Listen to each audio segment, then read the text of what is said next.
পুজো পরিক্রমা নিয়ে আমি দেবপম আপনাদের সাথে রয়েছি আমরা রাজডাঙ্গা নব উদয়ন সংঘতে। এই মুহূর্তে আমার সাথে রয়েছেন ক্লাবের ভাইস প্রেসিডেন্ট এবং তার কাছ দিয়ে বিস্তারিত জানবো যে এই বছর তারা কী থিম বানিয়েছেন এবং কোথা থেকে এলো এই চিন্তাভাবনা। প্রথমে স্বাগত এস নিউজের পর্দা।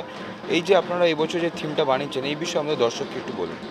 ঘটনা হচ্ছে আমরা প্রত্যেক বছর রাজডাঙ্গা নব উদয় সংঘের একটা করে সমাজে মেসেজ দেওয়ার চেষ্টা করি। সমাজ পরিবর্তন, সমাজের মধ্যে যে নানান রকম দুশ্চিন্তা থাকে, সমাজের মধ্যে নানান অপরাধমূলক কাজ থাকে, সেগুলো থেকে মানুষকে একটা সুস্থ চেতনা, সুস্থ জীবনের জন্য আমরা রাজডাঙ্গা নব উদয় সংঘ সবসময় একটা মেসেজ দিয়ে থাকি। এবারের ভাবনা প্রশ্ন এটা একটা বিশাল ব্যাপার। আপনি যদি না বোঝেন, না জিনিসটা নিয়ে আপনার মধ্যে যদি না বলে দেওয়া যায়, বা আপনি যদি ভালো করে অনুধাবন না করেন, তবে আপনি এই বিষয়টার মধ্যে ঢুকতে পারবেন না। বিধাতা সমস্ত সৃষ্টিকর্তা। বিধাতা যখন একটি পুরুষ এবং নারী সৃষ্টি করে, বিধাতা তার আচার বিচার ঠিক করে দেয় না। আমাদের এই সমাজ ব্যবস্থাটাই তাদের সব ঠিক করে দেওয়া হয়। একটি বাচ্চা ছেলে যখন জন্মায়, তখন সে কী নিয়ে খেলবে, কী নিয়ে থাকবে, এটাও সমাজ করে। যদি সে পুতুল খেলা খেলে, তখন তাকে বলা হয় যে তুমি মেয়েদের খেলা খেলছো কেন। একটি মেয়ে যখন জন্মায়, সে যখন একটু সচেতন হয়, সে যদি একটু ফুটবল খেলতে চায় বা ঘুরে বেড়াতে চায়, তখন বলে ছেলেদের মতো বাউন্ডুলে বানা হয়েছে কেন। এটা একটা সবটাই সমাজ তৈরি করে, বিধাতা কিন্তু তৈরি করে না। বিধাতা আমাদের মতো একটা সুন্দর মানুষ তৈরি করে। আপনি যদি প্রথমেই আমাদের মণ্ডপে ঢোকেন, তবে দেখবেন একটা মহাকাশের মধ্যে দিয়ে আপনারা প্রবেশ করেছেন, একটি শিবলিঙ্গের মধ্যে, একটি পাহাড়ের মধ্যে দিয়ে আপনি অমৃত কুম্ভের মধ্যে দিয়ে ঢুকবেন, এবং মণ্ডপটা পুরো শিবলিঙ্গের মতো।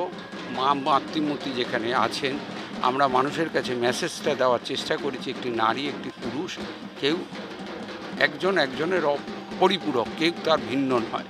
তবে এত মানুষের প্রতি এত হানাহানি কেন, এত কেন?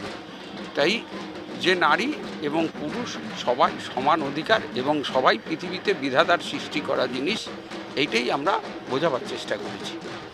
এই যে মণ্ডপ আমরা দেখতে পাচ্ছি, একটা বিশাল আকারে মণ্ডপ, কতদিন ধরে চলেছে এই প্রস্তুতি, এবং তার পাশাপাশি আপনারা যে এই রকম একটা চিন্তাভাবনা নিয়ে এসেছেন, আগে থেকে কি এরকম চিন্তাভাবনা করছিলেন?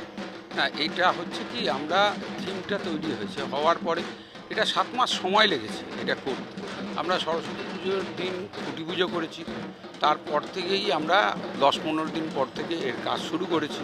ন্যাচারালি যেই রকমভাবে প্রতিমা তৈরি হয় সেরকমভাবে নেই, একটা ডাইমেনশানে আছে, এবং প্রতিমার যে কালার, সেই কালারটা দেখবেন একটু পাথর আকৃতির মতো আছে।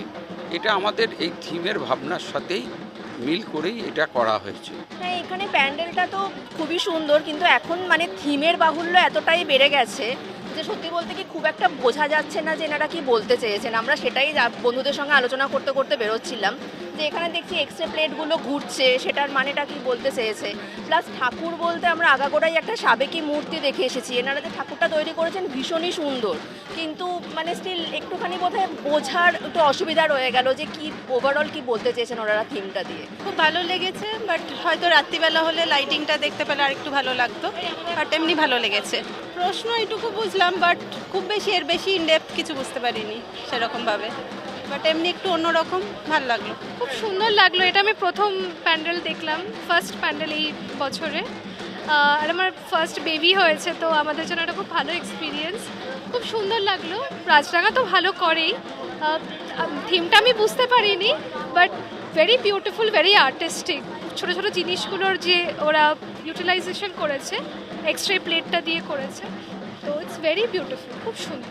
এই বছর আমরা দেখতে পাচ্ছি যে এইখানে যে কনসেপ্ট বানানো হয়েছে, যখন একটা শিশু জন্মায় তখন কিন্তু তার যা আচরণ বা সে কি খেলবে সেটা কিন্তু একটা সমাজ ব্যবস্থায় ঠিক করে দেয়, এবং সেই জায়গায় একটা প্রশ্ন তুলেছে রাজডাঙ্গা নব উদয়ন সংঘ।